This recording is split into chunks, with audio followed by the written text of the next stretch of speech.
The games begin for G2 versus MiBR, and already they've been up to some wicked tricks. They get themselves 1-1 so far here after Tyloo and Mouse Sports for MiBR. We saw Complexity and Hellraisers with a win apiece, and of course a loss as well. They find themselves 1-1. One of these teams will be staring down the barrel of that 2-loss column, which is, of course, margin for error completely nullified. You've got to be careful, and every single round, every single map counts. This is the major after all. But now we have an intriguing and delightful prospect. Will G2 continue to impress? I do have Chad Birchall and we have Mr. Bjorn joining us, of course, otherwise known as Threat.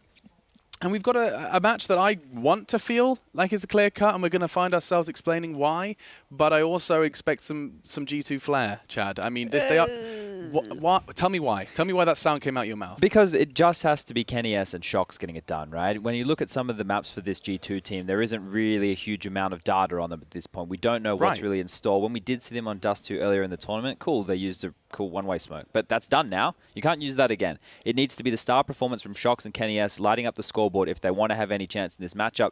There's no reason to doubt them showing up here, but is it enough to beat a team like MiBR with coldzera, with Fur, with Fallen, and then you had Stewie, then you had Tarek? All 5 of those players, pound for pound, are better than 50% of this G2 team. And this G2 team is where we go first. Yes, Kenny, Body, Shox, Smiths, and Existence. They brought back a retro in-game leader. They said they need to be controlled. Kenny said he needs structure, and I'm sure Existence has given it to him. And I'm not really impressed by G2 this tournament thus far. They had that really shaky Dust 2 game versus Hellraisers in the first one, and then yesterday they lost to Complexity, and they kind of just fell flat in that one. The only reason they stayed alive was that insane clutch from Shox at 1v4, but they need to show more if they're going to win today. It was a god-tier clutch, and it was, of course, it was something that only Shox can do. Kenny needs to be pulling his weight as well, though. We haven't seen any of those Kenny-esque moments in quite some time, to the point where, you know, when we're typically comparing good AWPers and we find ourselves listing them, Kenny hasn't been at the tip of my tongue for a while, and I can't help but feel that's something that G2 need to have as a win condition. And that's at no fault of his own.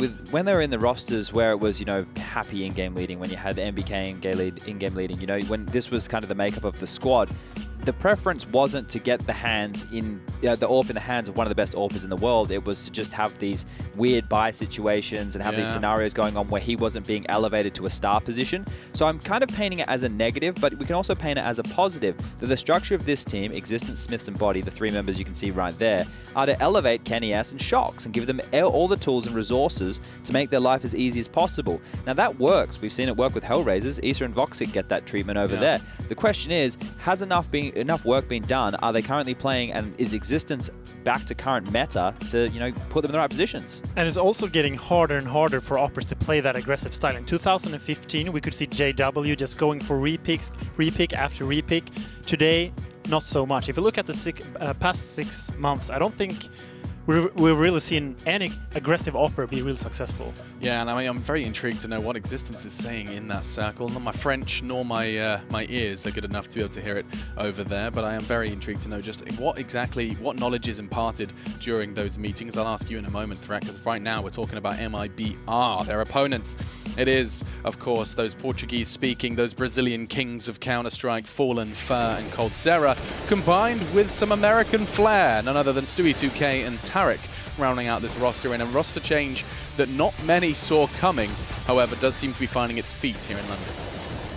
And this is a team in 2018 that's broken my heart many times. It kind of looks like they're coming back into it, especially, I'm talking about the Tyloo game earlier this tournament. I think they were up 10-1 as CT. People were tweeting, oh, Fallen is back. Right.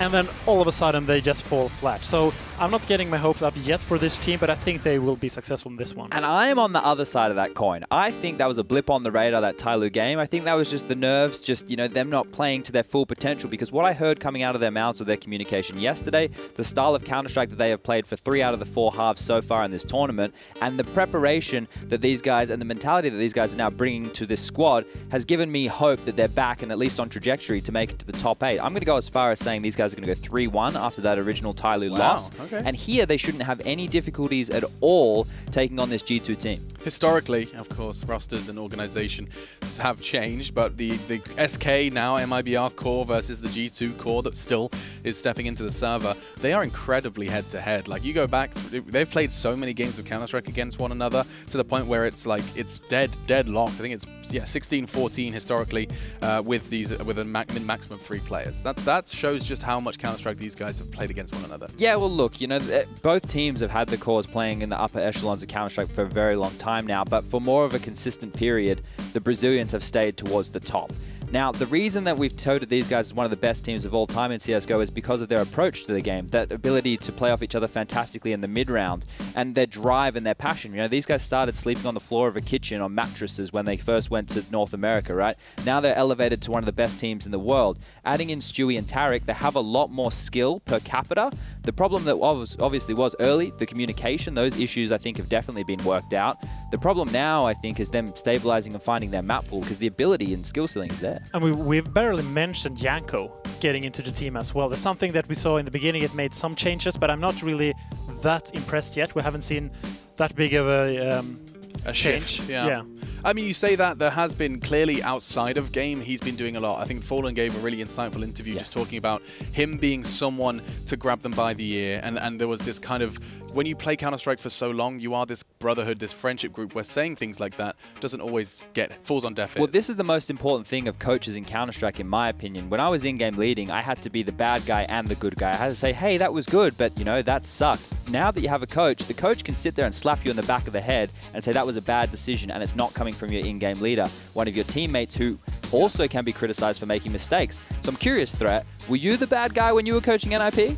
I think I should have been more of a bad guy when I coached NIP. Aha, you became one of the brothers. Yeah, and it's a problem in CS in general that the players have too much say, I think. 100%. So, yeah, so as a coach, you kind of have to, especially because I knew Get Right and Forest for so many years, it becomes really difficult to all of a sudden be sort of like their boss. Yes.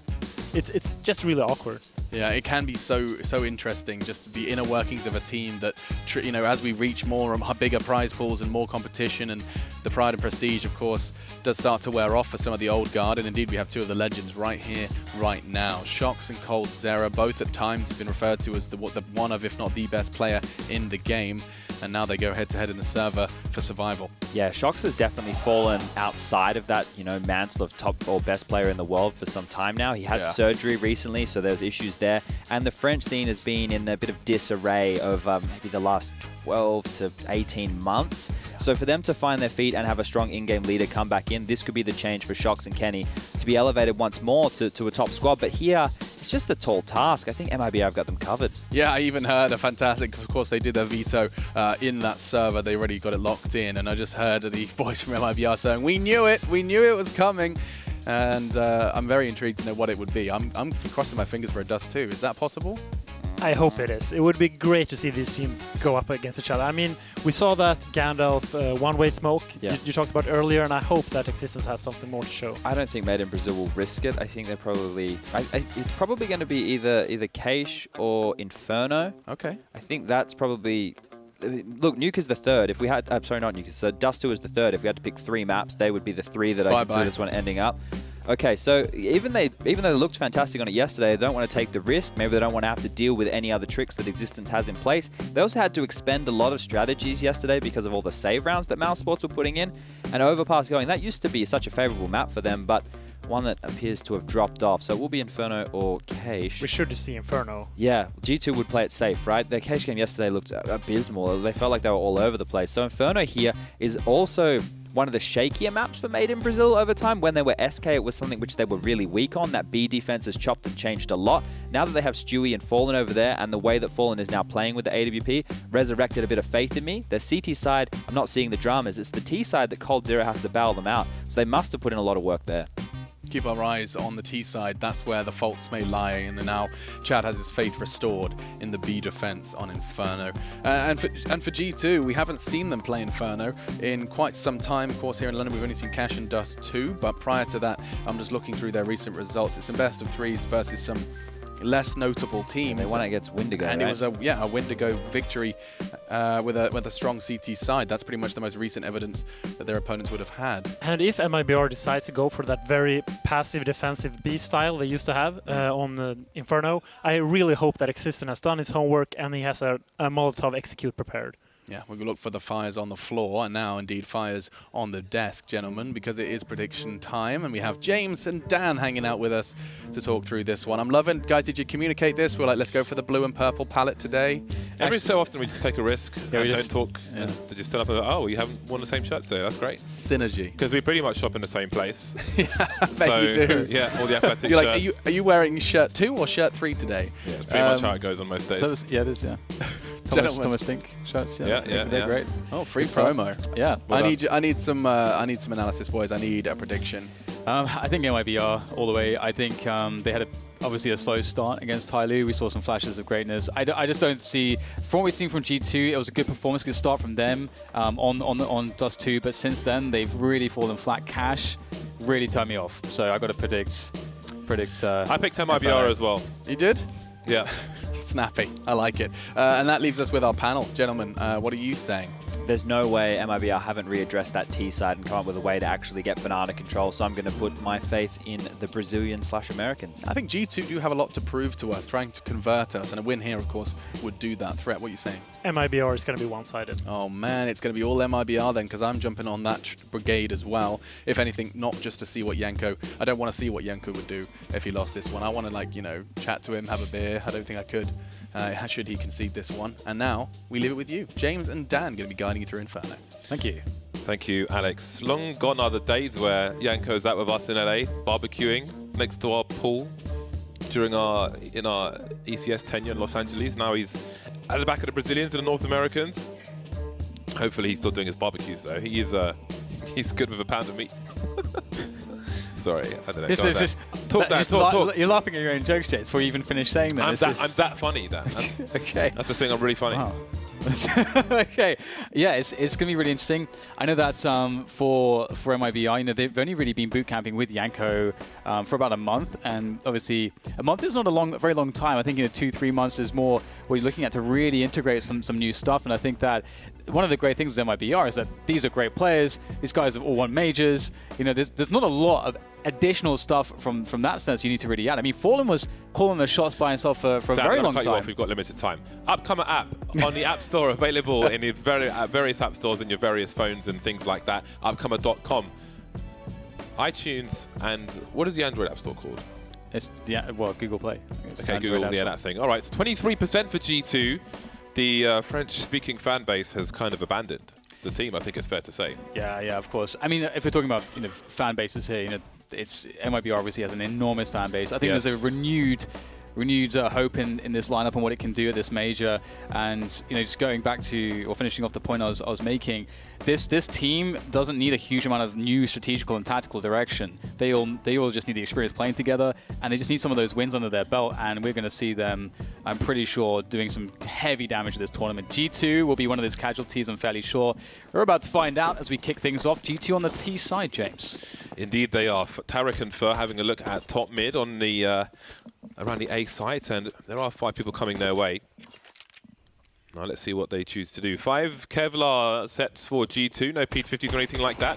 But they're not really looking for these long distance engagements. Tarek's off to a fantastic start with 2 headshots, looking for his third, but Existence will take him down from the back. Fur picked off in the pit. Now G2 have some position. Stevie straight in there with the USP as well, so there is no space to really plant this bomb. The pressure continues. G2 are quite low on health as well. That bomb will end the stalemate perhaps, although the CTs will not push as they need to make sure that it wasn't a fake. Indeed it wasn't. Body 7 HP though. It's a good position to try to peek from, but 1 bullet and he is dead. Very, very, very difficult spot to expect much from him. And Fallen starts to add the pressure, moving in from the arch side as well. But Body doing some damage again, just picking his moments. Existence has his back against the wall there on this bomb site, and it's all up to him. The in-game leader hasn't had the best individual performances. That's what we need to see from him in this matchup. He needs to do it. The Glock in a corner. How on earth do you pull yourself out of this situation? Well, he won't. Fallen ends it, and that will be the defuse for MiBR. Very close one, though. Yeah, that was pretty close to going off, so he tried to buy some time, but of course he was stuck in a corner. No place to hide, really.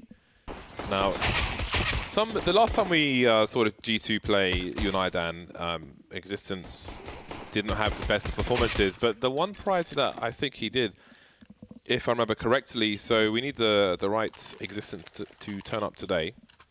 I'm just going to pull up his stats, but here we are. MiBR now have won the CT pistol. Now we've seen a lot of CT dominant halves on Inferno this week, and I want to say that it's been a crutch for the weaker teams in the tournament.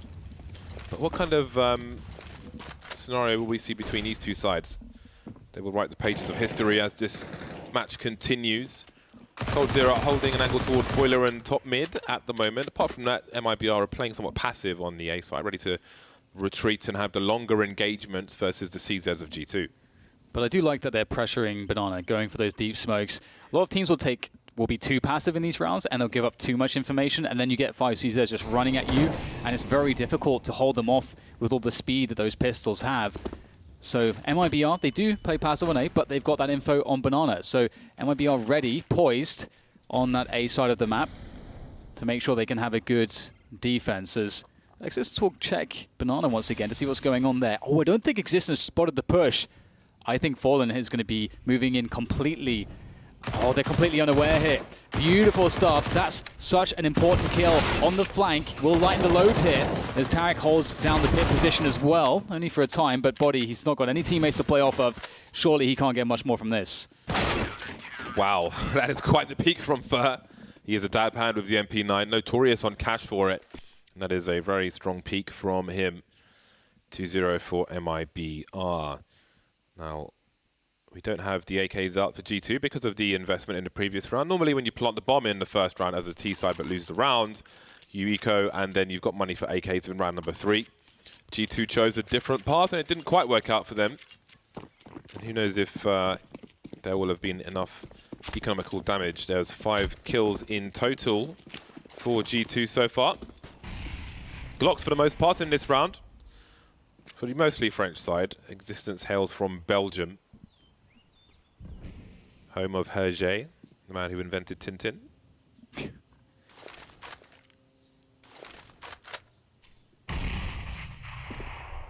So not too much really for GT to do here. They are waiting out these smokes.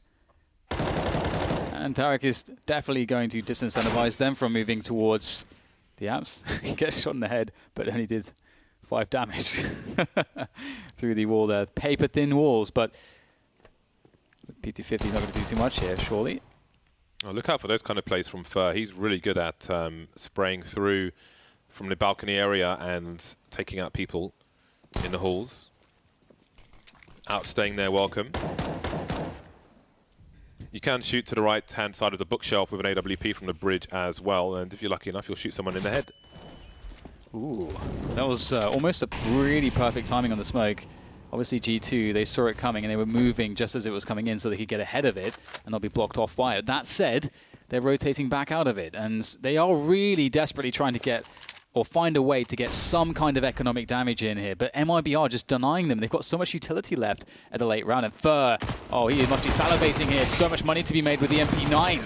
And it will all be taken away by Tarek and coldzera. And that brings a close, James, to some of the boring rounds. Now we get into the real Counter-Strike. What has Existence got prepared for Inferno against MiBR? Yeah, the big sheets of paper. Existence, a master tactician.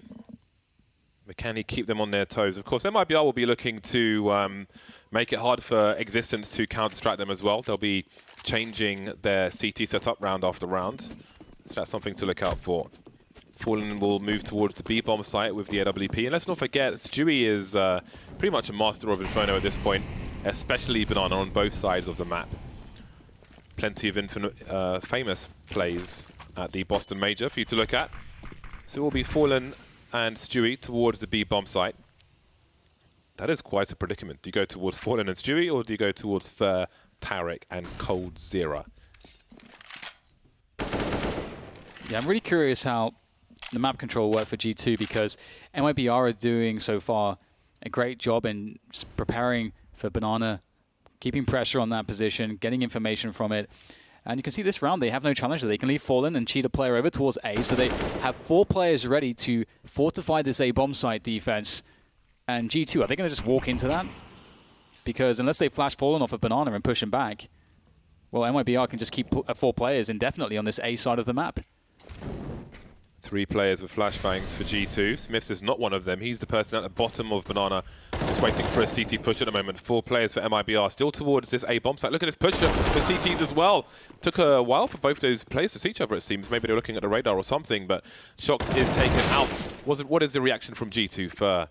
They won't expect him here because he hasn't gone for a trade frag. But as you can see, Body still wondering, and he does check it at least, but the Fer gets the frag. Now he's got 25 seconds, and Existence is going for the wrap. This is really interesting. Fallen actually missing the flick shot there, but Existence is the main player to stop, because if he goes down there with the bomb, I don't know if there's time to collect it. Fallen has to go back to Banana. He'll whip another shot there, baited out by Smiths, and that's a 2v3 retake. I did not expect the round to end like this, but still, there is a chance for MiBR to make the retake work. Flash comes over, Tarek gets the first kill. 2 versus 2, but the AWP could be a very big problem. Esse is holding on to that. He's rotating around construction. Now he's alone, a big job to do. But we know him to be the man to make the plays with this AWP as he pushes forwards. Which way does he look? The timing is good for Kenny. That's 1. 1 more to go. It's cold. That is some classic Kenny-esque maneuvers right there with the AWP to save the day. But James, MiBR, they were in a better position for the majority of the round. Yes, that will be frustrating. And some of you may wonder why Existence went behind the wall and re-peeked immediately, probably expecting the CTs to no longer focus on him because he doesn't have to peek there. And I think he's reading that they will look for his teammate, Kenny. But unfortunately, they were still focusing on his angle. But as soon as Kenny gets that first frag, he's in such a strong position, ready for the re-peek as well. We have a tactical timeout from G2. Okay, what information do we have from that round? Again, they were up against it, G2, for the longest time. They didn't really push the CTs away at any point mid to late round on Banana. Fallen was there the entire time. Smith was at the bottom. Didn't even have a flash to push Fallen off of his angle. But they managed to take that late round decision, wrap towards the B bomb site. So key that Existence had a flash to take Fallen off the angle. Although I'm sure they could assume that he would be there with an AWP somewhere. Very precarious situation for G2 there, but they get their first round on the board, and that gives MiBR problems immediately. We've got Fallen pulling out the UMP now, and Cold0 will have the 1 AWP towards the A bomb site. Yeah, it was a really interesting push on the apps, timing-wise, from MiBR. I'm very curious if we'll have more of that, because that would be fairly innovative. But once again, we see this Banana pressure coming in from MiBR, taking that position away and quickly leading Mr. Fallen all the way back towards that A bomb site. Actually, no, he's coming back towards B. I thought he was going for the full rotation there. Okay, they've left Fallen, and Stewie will rotate. So indeed, they will have the 1-4 setup. But G2, they've not really taken... Well, they haven't made much pressure on the map just yet. They've not pressured Banana. They haven't taken top mid. They're only just now taking apartments. So they have a very slow timing across this default. And Kenny, he is dangerous. That is such a wild peak with an AWP, because you're coming out facing this position. Also, somebody standing behind the pillar, or could be on the left or the right of the pillar. Only somebody with the skill of Kenny S dare make a peak like that. Now we've got 3 players focusing on the arc position. I think Stewie hears something. He's falling back, but Tarek has been taken out. Now we see Stewie trading 1. Can he trade the second one, though? Stops Existence from going past with the bomb. Doesn't want to get caught there. Rotating towards short where Kenny and Shox are. In the meantime, first taken out in a trade. Stewie still by the library, but Cold is on the side. There's a pick from him. And now there's another one for him. Running distraction with his teammates, and Existence is suddenly alone. Another kill for Cold0. 3 for him in that round. Only 2 players taken out, and G2 get reset without a plant. That was very calm from Cold, wasn't it? There's many players, I think, that start to get panicked in that position, but even though he missed an important shot and his teammate died, still held his ground, still made the right plays. His teammates came in to create distraction for him to capitalize upon, and then finishing off the rounds. Glorious stuff there from Cold0, and G2 will indeed be without much cash here. So MiBR, they're going to be in a position where they can build some money, James. We spoke earlier about the CTs having to change their setup. I think it's good that if there's 1 AWP on the server, it doesn't have to be in the hands of Fallen, because that does kind of telegraph what the part of the setup is for your team. So Cold0 being on the AWP, I think, is awesome. Keeps your opponent guessing. But now they have 2 of them, of course, Fallen and Cold0. And they're both towards the A bomb sites, which is going to be a nasty surprise. Or has the potential to be. Pistols for G2, they've got some flashbangs. Maybe they can take cold off of this angle. Seems G2 have an idea of what might be going on here with the HE in the apartment. Fer looking away for a potential flash. Spots the bomb immediately. And has a really easy time of things as the T's jump through that smoke. This may be a low impact round for G2. On the wrong side of the bomb site now, close range though is Kenny. So maybe something can be done here. Running low on bullets, looking for the gun, can't quite reach it. Now Shox is alone, 1 versus 4. Fallen just baiting him as the rotation comes in from the CTs. Going around the box, moving towards the rifle, but no rifle for Shox. And one of the interesting things is that G2, I do really wonder with this team if they'll favor when they play CT side that double AWP setup. That was really famous when we had the previous iteration of G2, seeing Shox and Kenny on the double AWPs, and we can see MiBR actually going for that here with Fallen and coldzera playing double AWP. And we saw also on the desk, Threat was mentioning he wanted to see some Molotov set pieces from G2, and that could be a great way to deal with these AWPs, but you have to be able to take map control, and if you can't take map control, you can't have a position to run a set piece from. So a lot of obstacles here from for G2 to overcome, because MiBR, they have been pressuring Banana really hard. It's a fight if you want to take it. For those of you on GoTV or Twitch Premium Pass, twitch.faceitmajor.com/Premium Pass, who would you pick, Dan? To watch, to learn from. Who would you pick for whatever reason you choose? I think in this matchup, I think it would be quite interesting to pick Stewie, just because Stewie's very dynamic, very fast with the AK, and as James mentioned, his plays around Banana are always really interesting. He plays at the fastest pace than pretty much anyone else. For me, I haven't decided yet. I'm not sure. That's great, James. I'm not sure. I wouldn't say Kenny because I don't really think you can emulate what Kenny is doing, especially with the way he picks Boiler like that. It's just wild. If you want to see some wild stuff, then pick Kenny as well. Still mulling over. I think Shox on the T side, because he has to get something done, as the desk alluded to. He's got to be like the guy for G2, I think it's fair to say. Fallen spotting a player, trying to fall back, but he has a nice gap between the Molotov and the smoke grenade. It'll catch Kenny off guard. Very smart player is Fallen. Yeah, Mind always whirring. I was about to say that. One of the things G2 have to do in this round is they can't allow MiBR to just think that they can have Banana every round for limited utility. So it was really important that they pushed, but that shot from Fallen, James, that was really nice. That's really such smart. A tight shot. I think a lot of people would just back off immediately and be like, I'm out of here. But Fallen's like, this is an opportunity. I do not expect. His readers, they're not going through. So he is safer than other people may think. Especially for those of you on GoTV, I'd say Fallen. I think the way they're playing at the moment on the B bomb site, Stewie is basically playing rifle support to the AWP. If Fallen goes down, then switching to Stewie would be very interesting. But for now, my pick will be Fallen. And unfortunately for G2, they don't have Molotovs here, so it's going to be difficult to deal with some of these positions. Fallen now has to just play the shooting range game. He's got that rifle support indeed if they get too close, and they are being beasted, G2.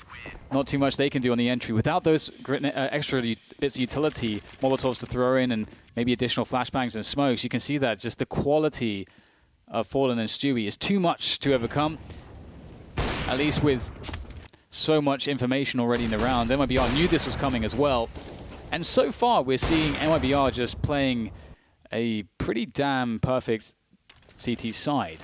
Sniping around those pillars is pretty awesome because it gives you so much cover, because you're standing right behind it. It gives you so much cover from flashbangs going in. I think it's something to look at because you saw flashbangs going on, but he wasn't even remotely blind, Fallen. coldzera taken out early on, but I do think that's something for analysts to look at. Analysts for teams, that is. Where exactly do these flashbangs need to go if there is a sniper around that pillar? Because, again, we saw it in the major as well. It's so, so strong for a CT. Looks like Stu will be holding on to top mid here for his team. No guns to be collected for you, Smith. And Body, the last man left. Oh, actually, I think coldzera with a gun in his hand, but he'll be finished off as well. And the cool thing as well there, you know, we benefit from our observer Sliggy at this tournament. We saw the flash setup for the second mid peak from the CT. It's a good thing to note. Some Connor of these Blofeld. Yeah, and that's something that we'll see a lot with his observing, is you get to see more of the nade setups and how teammates play off of one another, which is really important in Counter-Strike, of course. I would like to add, His name's actually Blomfeld, by the way, but I'm going to call him Blofeld now. Very quickly, when you see Molotov executes into the B bomb site, they're more focused on new blocks, first oranges, second oranges, but not necessarily towards that pillar where the snipers are. I don't know if there's a reason for that, if it's hard to get it over there, because it has to bounce off the skybox in many cases. But it's such a big issue there. I do wonder if people look at that and how much of a priority it is.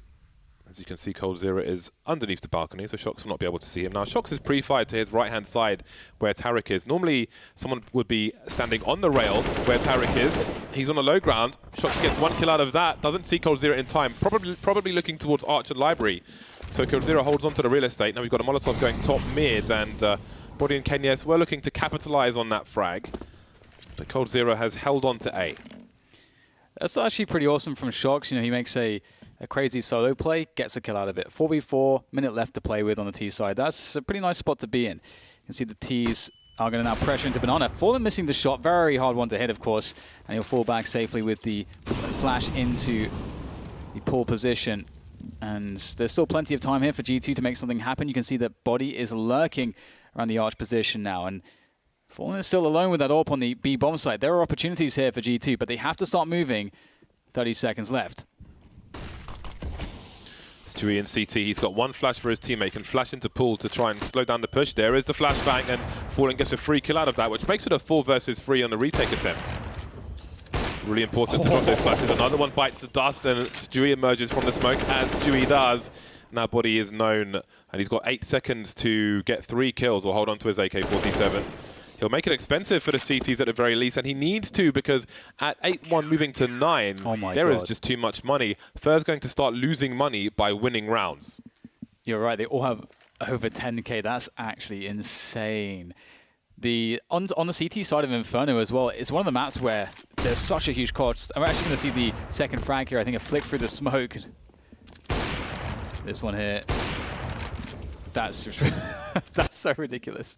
But yeah, oftentimes rounds will go so very late on Inferno, and so much utility is expended, and the CT utility is expensive. Those incendiaries are more costly than the Molotovs on the T side by an additional $200.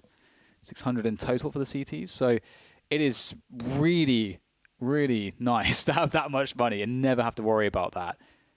And can you imagine G2 in this position where they can't even get max utility in some of the rounds? So how do you win the utility war? Well, that's already an issue. You're getting out-fragged as well. That's another issue. Map control is hard to take. Another issue. So there's just problems here for G2. I don't know where the solutions are coming in. Big problems indeed. Looking at the kills, it is not pretty at all. Body has 7 kills. Beyond that, no one has more than 3 in 10 rounds of T-side Counter-Strike. We've got the burst. Body going up top mid with the AK. Not seeing much of anything yet. We've got Fer moving towards the library position. So G2, look where Shox is. G2 have a lot of map control, but Shox, Fer has a great angle. There's a team flashbang to allow him to get a free kill. Spots another player towards Arch as well. What do MiBR make of this? That was a beautiful flashbang. Yeah, they've started to reposition the 4th player towards that A-bomb site for additional support. Oh, very nice there. Some bullets through the smoke will yield a frag. Very fortunate here for G2. 4 versus 4, still a minute to play with. So that is a good chunk of time, but they've only got 2 smokes, a Molotov, and 2 flashes. Very quickly, Smith's earlier on, I think he forced Fallen back away from the B-bomb site. So MiBR don't really know what's going on towards either site right now. It's guesswork. And the French start to close in. Beautiful flashbang. Tariq can't convert, though, as he falls back into position. These crossfires are hard to deal with for G2.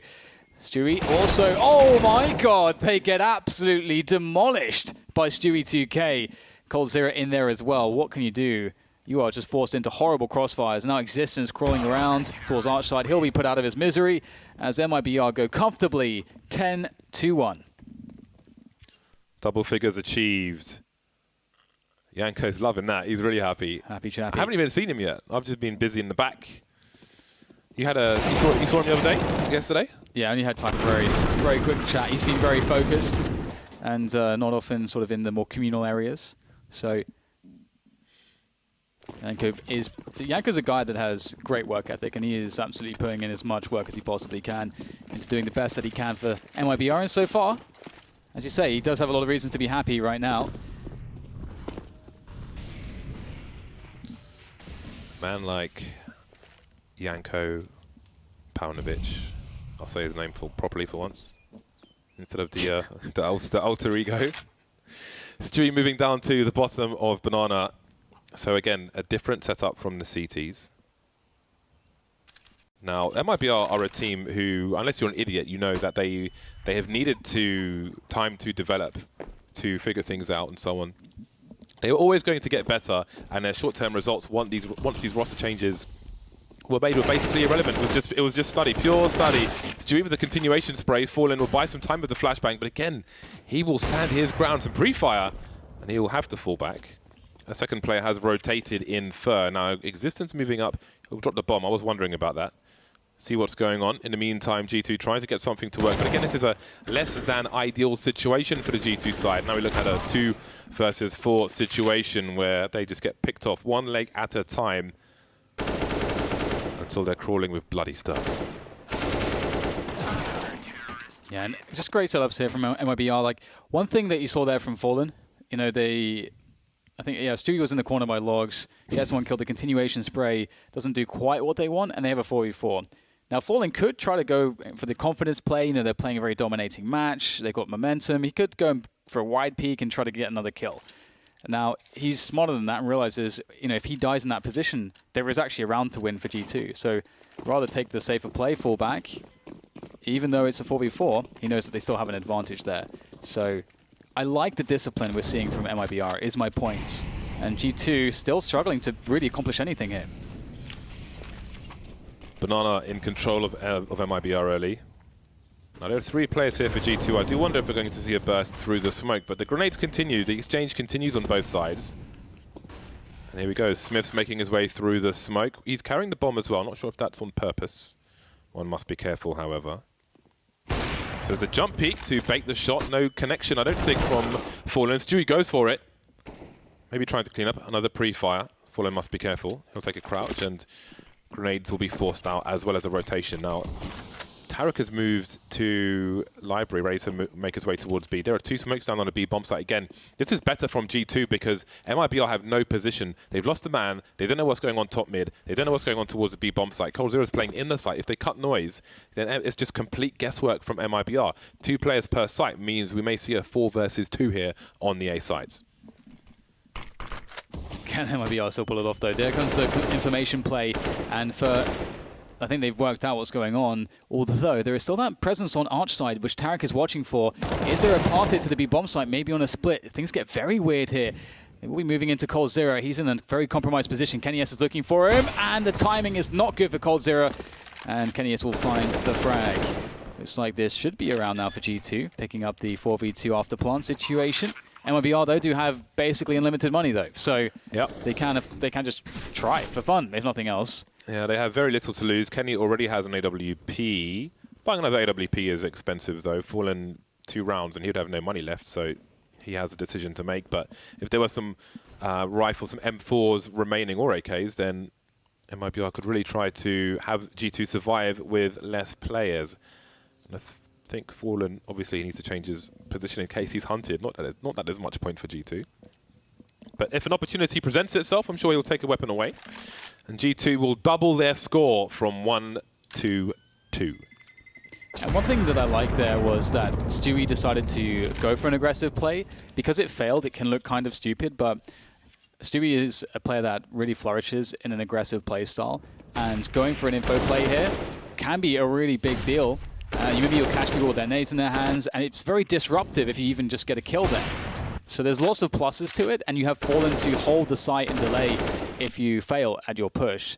So, you know, every once in a while it will fail, but I think that it's very important to keep the other team on their toes with a player like Stewie, so always a danger.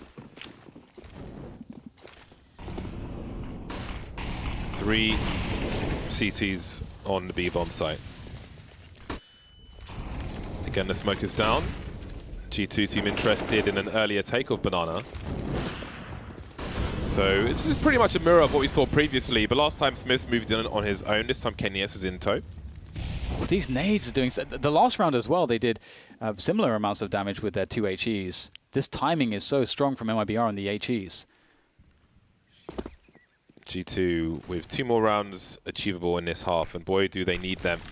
Again, we have seen dominant CT halves from team after team after team, and that could be a saving grace for G2. So as bad as this looks, I mean, we saw a comeback from Winstrike earlier on. Let's see if G2 can do the same. First, they have 2 more rounds to collect. Smith will be left to lurk towards the B bomb site once more. I don't expect MiBR to go for the same plays they saw last time. An easy frag for Cold Zero. The bait set up with Tarek there as well. Very nice indeed.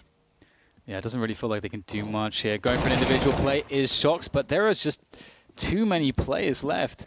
And the 4 players dedicated to that A site creates issues. Fallen is alone, though, towards B. Maybe there's a chance here. Kenny does have a smoke, so if they get the kill, they can isolate the bomb site and play after plant. But have they even spotted Fallen?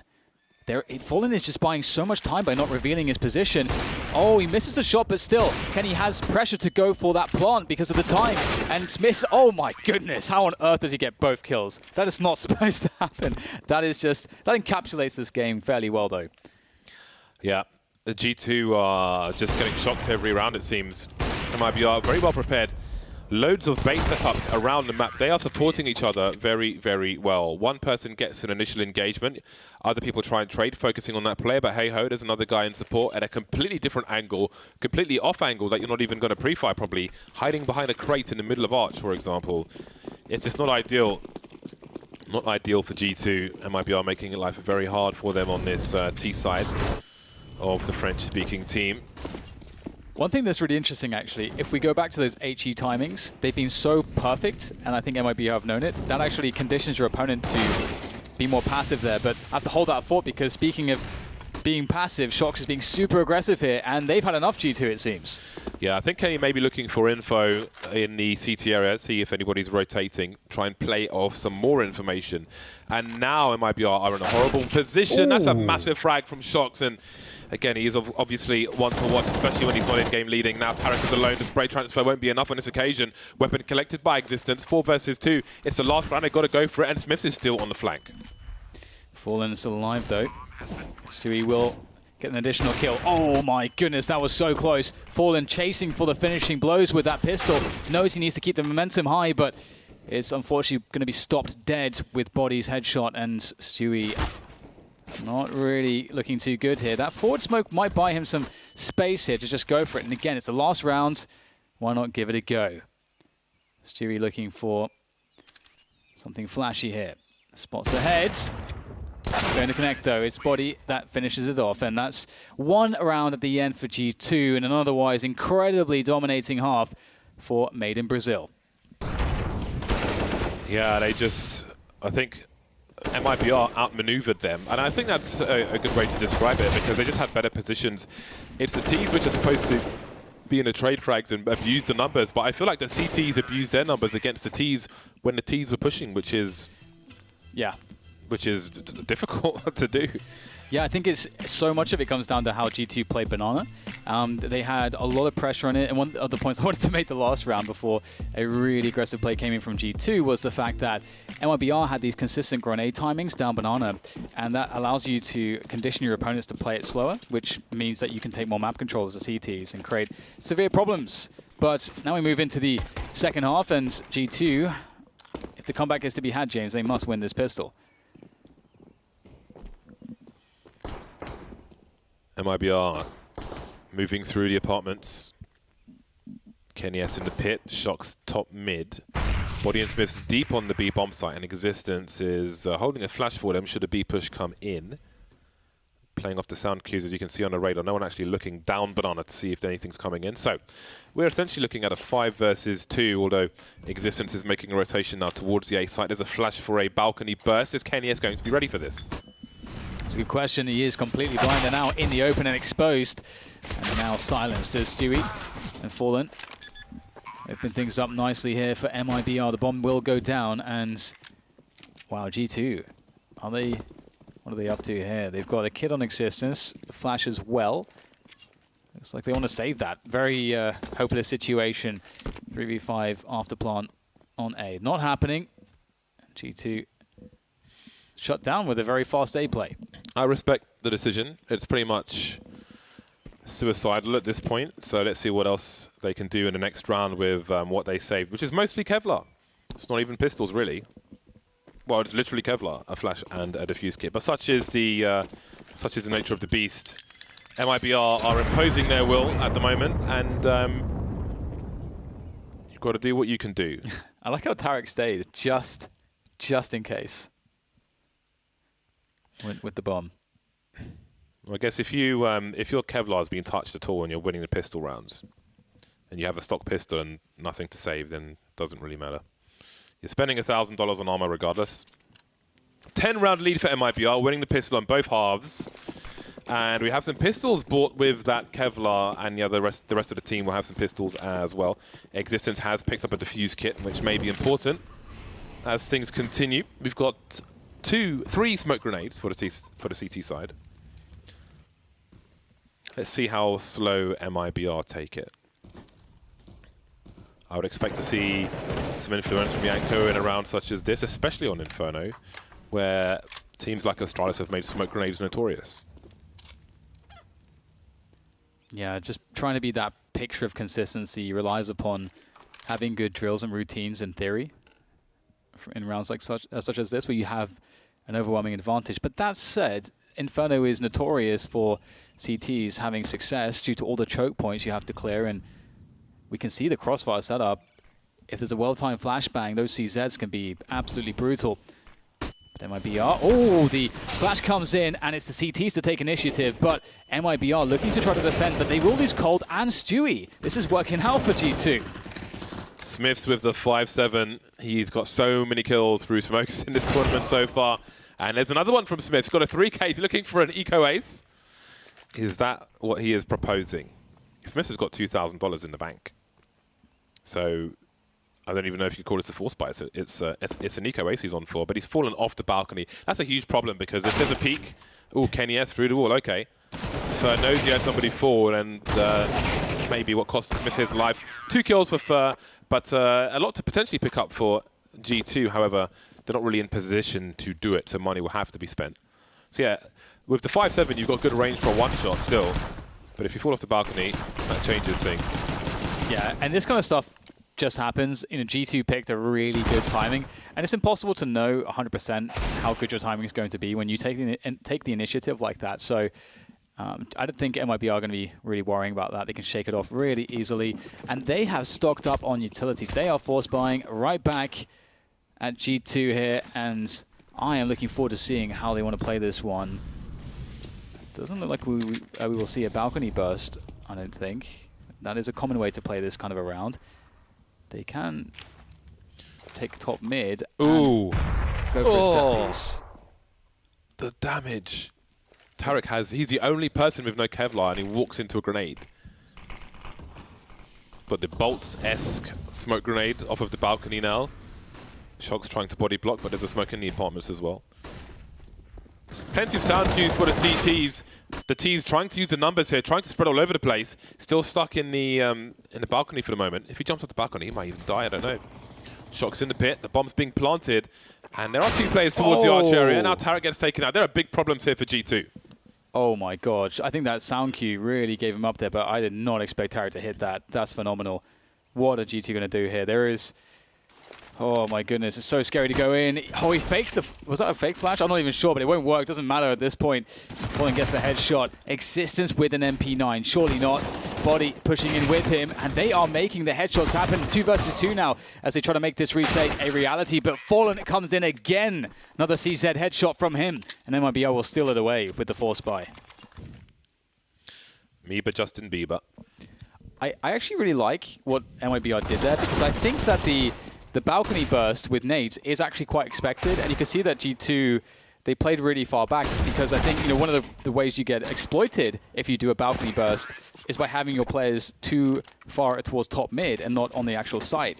And so MiBR had a free top mid, executed in, isolated the players, and the pistols did their work. Smart stuff from MiBR. The only damage Tarek took in that round was from the HE grenade, which, funnily enough, if someone has no Kevlar, they are susceptible to 101 damage from a grenade if it hits them first and then goes off. So imagine if he had been taken out immediately. You've got a 2-man set up from G2 in this round, but Cold Zero's there to trade. Kenny says hello, spots a player on the balcony, knows that somebody's downstairs as well, and gets around the corner. Still had some bullets, 8 bullets, so he could have fought some more. But MiBR will have to figure out how to deal with this early disadvantageous situation. 3 versus 4 with plenty of time on the clock. Yeah, the battle of the 4 spies, it's always a lot of fun, but I mean, for G2, it can't be a reality. They just don't have the rounds to do that sort of business. Smith goes forwards, gets caught by Fallen. Fallen is absolutely on one right now. Fallen is 17 for 3. That's not bad, not bad. Obviously, they had a really dominant first half, but good to see Fallen topping the scoreboards. Once again, he's joined with Tarek in that sense. Tarek on 18. Kenny's lurking around with his CZ, very dangerous. This round is very winnable here for G2. Kenny picks up a Galil as well to make it a bit easier, but Fallen denies him as well. Body alone against 3. Looking to see what he can find, but now at this point, plenty of time has gone to these keys to take these after plant positions. Too many places to look, and match point for MiBR. This is looking very good, James, for MiBR. They are so strong right now. Yes, it's looking very clear-cut. Plenty of data for G2 to reflect on, perhaps, if they are to lose this match, which looks very likely. Too much data, James. All too much data. Too much data. Yeah. But, I mean, again, dominant CT sides, and who knows if G2 would be able to have one if they are able to string some rounds together. Obviously, playing against match point may reduce the risk you might otherwise take in some rounds. So even if they do string some rounds together, we might not see all that is possible in this game. But yeah, the analyst test will be very interesting indeed for having a look. Basically doing the same peak that Kenny did with an AWP, which still blows my mind. Fer just doing Fer things. Looking for a trade fragger, spots him, some spray. Shocks with 30 HP, gets 1 tag, and now Fer will finish him off. Won't need Tarek coming through the balcony to trade if necessary. Nice reaction, though, from his teammate. Support, again, very important for MiBR. And now 2 players remain, Body and Existence, and now it's Body on the wrong side of the map versus 5 players with AKs and a Galil to keep G2 in this match. Only the fish to keep him company. But he will abandon them in search of greater things. But unfortunately, Stewie will finish him off, and that was clean. Clean as you like. Definitely a very happy MiBR as they defeat G2, and they were just so many classes above G2 here. We saw, obviously, great individual skill, but I think we saw a very solid Inferno from a theory perspective and from a routine perspective. MiBR looks like a unit here, very well oiled. Yeah, the CT side was great. Again, the AWP support, just a general 2-man setups we saw from the CT side just broke round after round for G2. Put them in very strong situations early, which are really hard to recover from when you're in a 3 versus 5 situation. As you can see, Liquid looking on as all the handshakes exchanged. So yeah, that was a very good game from MiBR, and I don't know what to make of that from G2's perspective. Yeah, it's just, they just don't look prepared to deal with the likes of MiBR there. That was just a very high-level game of Counter-Strike, and I think that's something that we can expect MiBR to be bringing against some of the very best here in this major. I'm very excited to see that, because they just needed to get a couple wins under their belt, and this being a very dominant win, I think, James, is very important, because it's very different for them, because they're looking for confidence. It's different than having maybe like a 16-10. They absolutely just kicked G2 off the server. They did indeed. I mean, we spoke about comebacks this previous major. They've got 2 guys who may win 2 majors in a row on their team. Freya is with MiBR. Exactly right, James. I am joined by Tarek and Stewie from the winning side, MiBR. So congratulations on that win. I spoke to you yesterday, Tarek, after your win against Mouse. Was that the kind of confidence and momentum you needed coming into this game?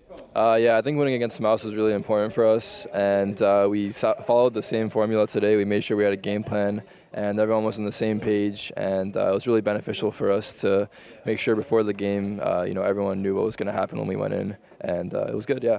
So the map was Inferno, which was the same map you played against Tyloo, and you had that quite close loss on. What was different this time around?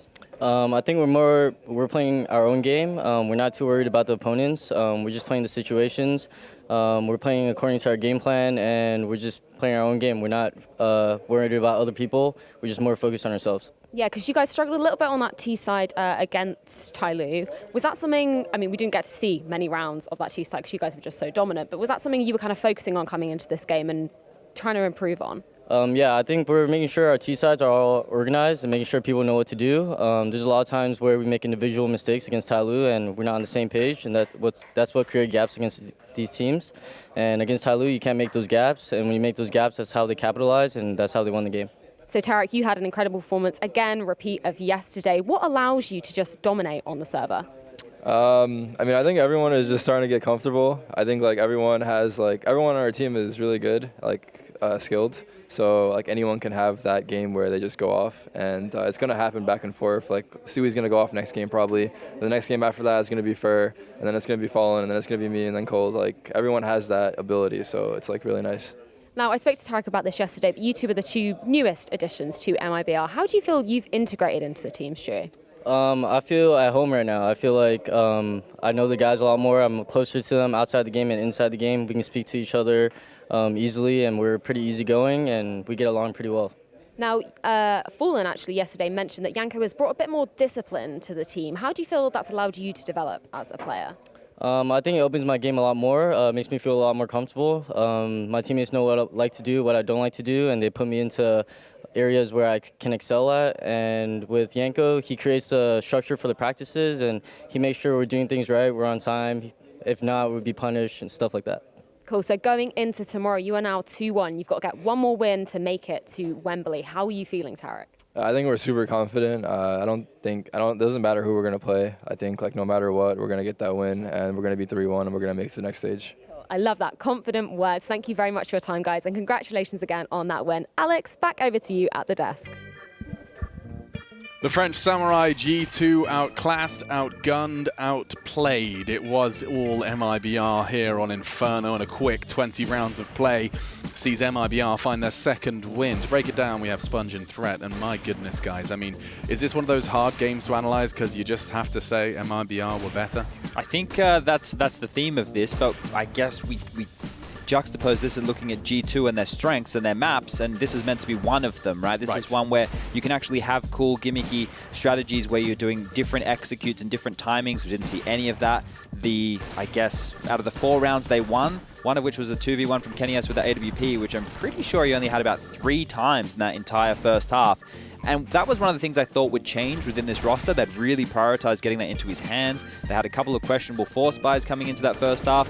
But sitting down here and listening to MiBR again, they just sounded so smooth. They're always flashing for each other, always talking to each other, and that's a sign of a championship squad. Yeah, looking to do damage. And if we're talking about the G2 squad, I want to look at Existence, actually. He had quite a poor individual performance here.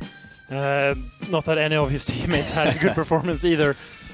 But at the same time, if you look, when they changed the lineup to Existence and Smiths, a lot of people thought, okay, the win condition of this team is great strategic play, good mid-round calls, good tactics, and we're not seeing any of that, right? So you don't feel like you're getting enough from that Existence change currently? No, they really need to make a drastic change in this team to be able to make anything happen at this level. So is it can you give me examples of what you'd like to be seeing and what you're not seeing? I mean, this is what I want. I'm sure the people at home are intrigued about. Well, sometimes they took banana control, they went out towards mid like a regular default, but it didn't seem like they had any good follow-ups. And it goes. Yeah, exactly. Sometimes it's like, oh, we have to be a bit scrappy. What grenades do we have left? They didn't have any proper executes. Sometimes when SK played really defensive on B, something I talked about earlier, they should have had a proper execute to punish that.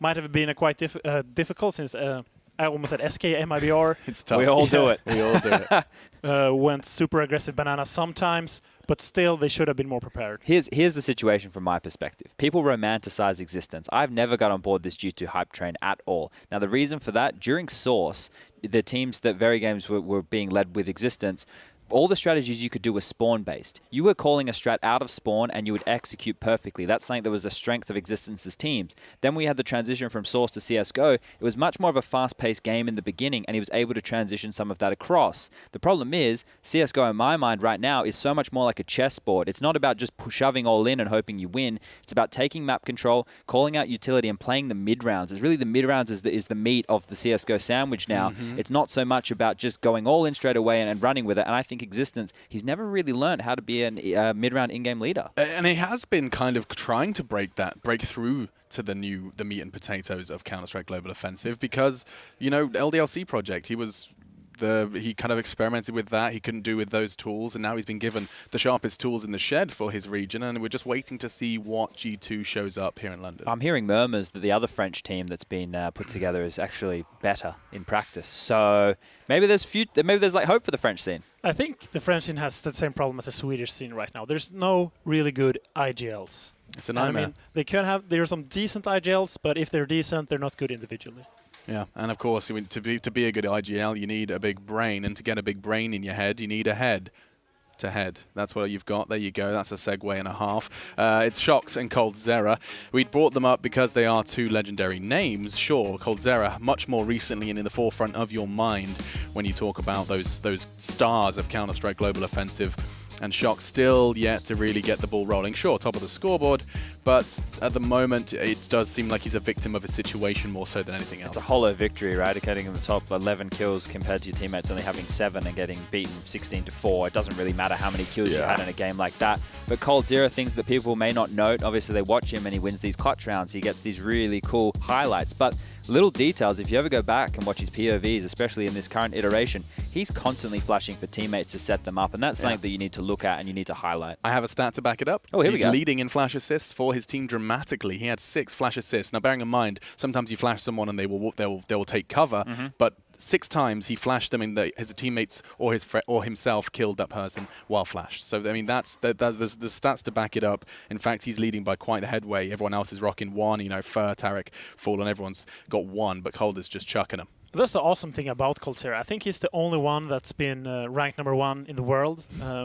That's also sort of like a second IGL. Yeah. And also he's a really good support player. So I think it was some overtime where he actually was the strat caller as well. Yeah, no, there was that weird period of time where he actually had to take over the in-game leadership role to give Fallen a bit of a break. But when Freya asked the question to Tarek just before as well about, oh, you know, you had another good game, I think something interesting to note, or for people to look at home, is in certain games of Counter-Strike, especially on the CT side, you don't get to control where the terrorists are coming from. So you're only going to be able to make the frags that come your way. So when we do have these games where it's a 16-4 and you're stat padding, sure, Tarek may have had a good game here, but if they went B a little bit more, maybe Stewie and Fallen could have had more kills. That's just something that people need to keep in mind when they're looking at the numbers. And something else for you guys to keep in mind at home is there's more Counter-Strike to come. If you enjoyed that one, you can't believe what you're about to see next. We have none other than Astralis Team Liquid with one team locked in for the top 8. That is what's coming up next. A best-of-1, no-holds-barred brawl between Astralis and Team Liquid. And we've got FaZe Mouse after that. It's all coming up after the break as we see #1 and #3 in the world duke it out for a spot in the top 8.